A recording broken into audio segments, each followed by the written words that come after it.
Assalamualaikum warahmatullahi wabarakatuh. Salam sejahtera untuk kita semua. Apa kabar kembali? Nama saya Kresna Azhar Traksoro dengan nomor NPM 2106728862. Pada kesempatan kali ini, saya akan membahas terkait continuous process pada proses manufaktur polimer. Oke. Berikut adalah daftar isi yang akan saya bahas pada video ini. Yang pertama adalah introduction, pengenalan terkait apa itu continuous process, lalu proses-proses yang ada di continuous, yaitu ada extrusion, blown film extrusion, calendering, dan juga filtration. Oke, yang pertama kita mulai dengan introduction, di mana untuk continuous process sendiri itu merupakan proses manufaktur dari polimer yang dapat dilakukan secara terus-menerus tanpa berhenti gitu. Nah, di proses continue ini tuh juga memiliki perbedaan di antara proses manufaktur yang lainnya. Sebagai contoh dari aliran kontinunya ya. Tadi sudah dijelaskan bahwa dalam proses kontinu ini bahan baku ini dimasukkan secara terus-menerus dan aliran produk muncul secara kontinu. Nah, ini berbeda dengan proses batch di mana bahan dimasukkan dalam batch-batch discrete dan produksi terjadi dalam siklus gitu. Lalu juga dari penggunaan energinya yang lebih efisien tentunya dan juga kualitas yang konsisten. Terus dari skalabilitasnya juga proses kontinu ini juga sangat dapat diubah ukurannya dan dengan mudah mengakomodasi perubahan dalam permintaan produksi. Sehingga ini sangat kompatibel untuk produksi atau proses manufaktur dalam skala yang besar. Lalu juga dari pengurangan limbahnya juga lebih baik, lalu kontrol prosesnya juga menjadi lebih baik, dan juga biaya produksinya menjadi lebih rendah. Nah, hal ini juga kenapa sih proses ini dilakukan dalam skala besar tadi? Karena konsistensi kualitas dan juga dari efisiensi prosesnya, serta dari biaya produksi yang lebih rendah gitu. Karena proses kontinu ini dapat menghasilkan biaya produksi yang lebih rendah dikarenakan tadi ya, efisiensinya yang lebih tinggi, lalu ada pengurangan limbah dan juga penggunaan sumber daya yang dioptimalkan. Seperti itu.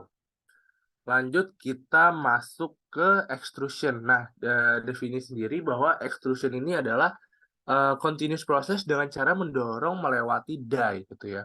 Jadi proses ekstrusi ini merupakan proses kompresi di mana material ini dipaksa atau diperintahkan untuk mengalir melalui lubang cetakan atau die untuk menghasilkan produk yang panjang dan kontinu. Nah, eh, ekstrusi sendiri ini banyak digunakan untuk eh, propolimer dengan karakteristik termoplastik dan juga elastomer untuk memproduksi secara massal seperti tabung, pipa, selang dan juga bentuk struktural dan lainnya gitu. Dan ini juga berdasarkan continuous proses ya, jadi dilakukan dengan proses berkelanjutan di mana extruded kemudian dipotong menjadi panjang yang sesuai diinginkan. Nah, di sini bisa kita lihat dari gambar ada komponen-komponennya. Yang pertama itu dari feed section, di mana di feed section ini bahan bakunya itu nanti dipindahkan dari hopper dan dipanaskan terlebih dahulu. Kemudian kita lanjut ke compression section, di mana polimer diubah menjadi bentuk cairan atau fluida dan udara yang dicampur dengan pelet diekstraksi dari lelehan dan bahan kemudian akan dikompresi. Yang terakhir adalah di metering section, di mana metering section ini lelehan dihomogenisasikan dan tekanan yang cukup dikembangkan untuk memompanya melalui bukaan cetakan.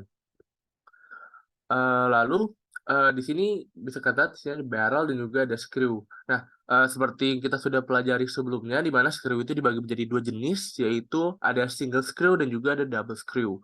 Nah, perbedaannya apa aja sih terkait dan juga dari single screw dan twin screw? Intinya eh, single screw ini karena memiliki satu, jadi eh, lebih ke without premix gitu. Jadi dari pengaplikasiannya sesuai dengan yang dijelaskan oleh Pak Adam pada saat di kelas. Jadi yang single ini lebih ditekankan dengan material yang sebelumnya sudah di mix gitu. Sudah di mix baru dimasukkan ke extrusion screw.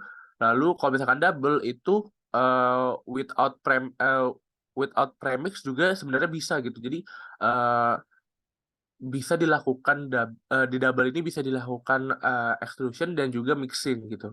Lalu dari eh, single screw ini tentu karena single jadi cost-nya itu lebih rendah, dan juga konsumsi energinya juga lebih rendah, dan juga memiliki low shear gitu, atau low gesekan. Sementara untuk thin screw juga kebalikan, memiliki shear yang lebih tinggi, dan juga lebih tentunya lebih memakan cost, dan juga power consumption juga lebih tinggi. Tetapi tadi ya, jadi double screw ini memiliki mixing yang lebih efisien daripada yang single screw. Lanjut, berikut adalah sekiranya parameter-parameter yang ada di extrusion. Yang pertama itu dari temperatur. Nah, temperatur itu semakin tinggi di temperatur yang bisa kita lihat dari gambar tabelnya ini, semakin ke kanan maka viskositasnya akan semakin menurun atau semakin tinggi gitu, maka semakin mencair. Nah, lalu juga dari screw speed, jadi semakin tinggi kecepatan shear rate-nya, maka viskositas akan semakin tinggi gitu. Bisa kita garisnya itu menuju ke kanan, maka viskositasnya akan menurun gitu, atau uh, semakin mencair. Lalu juga dari viskoelastik, di mana memiliki sifat viskos dan elastis dapat mempengaruhi extrude-nya. Lanjut, dan berikut sekiranya ada beberapa aplikasi secara umum ya untuk produk-produk hasil dari ekstrusi, ada pipa, selang, dan film. Lalu common problem-nya apa aja sih? Nah, ada 3 ya secara umum, yaitu ada surging, lumpy surface, maupun dari orange peel surface. Di mana kalau untuk sendiri mungkin itu adanya error atau kesalahan dari pengaturan alat ekstrusinya. Lalu juga dari lumpy surface maupun orange peel surface ini dipengaruhi oleh temperatur. Kalau misalkan lumpy surface itu karena terlalu dingin, kalau orange peel itu karena terlalu panas. Lalu kita lanjut ke blown film extrusion. Nah, di mana blown film extrusion ini adalah proses extrusion yang digunakan untuk memproduksi polimer film gitu. Nah, mekanismenya itu bagaimana sih?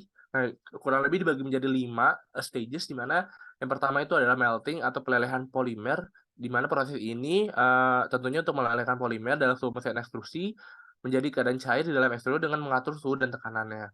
Lalu setelah leleh itu kita masuk ke ekstrusi. Jadi yang sudah cair ini dimasukkan ke sebuah cetakan berbentuk anular dengan celah di tengahnya. Cetakan ini biasanya berbentuk vertikal ya. Ini bisa kita lihat. Terus saat mesin ini mengalir melalui cetakan akan membentuk bubble atau gelembung. Lalu injection atau injeksi udara. Nah, udara ini diintroduksi ke dalam gelembung melalui lubang yang ada di tengah cetakan. Terus sehingga mengakibatkan gelembung tabung ini mengembang dan juga menipis sesuai dengan tekanan dan laju udara yang telah diatur. Kemudian ada mekanisme cooling, di mana film panas yang telah dihasilkan itu harus didinginkan secara cepat untuk dapat menjaga baik bentuk maupun sifatnya. Nah, proses ini tuh dilakukan dengan menggunakan cincin udara berkecepatan tinggi yang ditempatkan di atas cetakan. Terus terakhir adalah pemadatan dan juga pemotongan, di mana setelah cooling atau pendinginan, tabung film ini terus bergerak naik dan melewati roll penjepit atau nip rolls di atas ya, nip rollers. Dan di sini tabung film diratakan dan dipotong menggunakan edge trim dan diubah menjadi lembaran film yang lebih datar. Lembaran ini juga dikenal sebagai film datar atau film terkumpul. Nah, terakhir tentu setelah dipotong itu bakal di roll of film atau di pengambilan film itu sendiri. Lalu lanjut, berikut juga adalah parameter-parameter dari blow film extrusion. Kurang lebih sama dari temperatur juga sama seperti extrusion pada umumnya ya, yaitu dari temperatur, maka semakin tinggi temperatur, viskositas semakin tinggi, mempengaruhi thickness dan kekuatan dari film yang dihasilkan. Lalu blow up rotation mengacu pada rasio diameter gelembung dengan diameter cetakannya. Dan yang terakhir adalah take up speed, di mana take up speed ini itu dapat mempengaruhi ketipisan pada polimer film, atau pada saat pemadatan gitu ya, pada saat setelah pendinginan itu kecepatannya itu dapat mempengaruhi ketipisan pada polimer film. Oke, dan berikut juga adanya common problem dari blow film extrusion di mana adanya bubble instability ya. Kita tahu bahwa tadi akan membentuk gelembung. Nah, dan jika kalau misalkan overstretch maka polimer itu akan menjadi kurang kuat atau mechanical properties-nya akan berkurang. Lalu ada juga gauge variation di mana karena surging to die, melt quality-nya itu akan tidak bagus dan ring misalignment. Dan terakhir adalah wrinkle di mana eh, terjadi karena melt cooling-nya itu tidak seragam atau pada saat pendinginan itu tidak seragam. Lalu kita masuk ke proses calendering di mana calendering sendiri adalah continuous process yang menggunakan beberapa hot rolled untuk membentuk polymer film. Nah, eh, untuk calendering sendiri intinya itu adalah proses yang digunakan untuk menghasilkan lembaran plastik dan film dengan kualitas berbeda. Nah, dalam proses ini bahan mentah ini dicairkan dan kemudian dipanaskan. Dikompresi hingga ketebalan yang diinginkan dengan serangkaian roller yang dipanaskan. Lalu kita bisa lihat di sini mekanismenya dari foto yang di kanan bahwa yang pertama itu nanti campuran polimer dipanaskan dan diumpatkan di antara dua kalender utama yang berputar. Jadi ini feedstock ya. Jadi campuran polimer ini dipanaskan dan diumpatkan di antara dua kalender ini. Lalu eh, pulpnya itu ditekan hingga ketebalan eh, pulpnya itu ditekan hingga ketebalan kasar dan kemudian digulung dengan roller berikutnya hingga ketebalan yang diinginkan. Jadi eh, akan terus di roller atau digulung sampai sesuai ketebalan yang diinginkan pada suatu produknya gitu. Nah, tujuannya apa sih? Jadi roller ini untuk mengkompres plastik menjadi yang awalnya tebal-tebal gini menjadi ya lebih tipis gitu, sesuai dengan apa yang dibutuhkan. Lalu terakhir adalah proses pultrusion, di mana pultrusion ini sendiri adalah continuous proses yang menerapkan prinsip extrusion dan penarikan.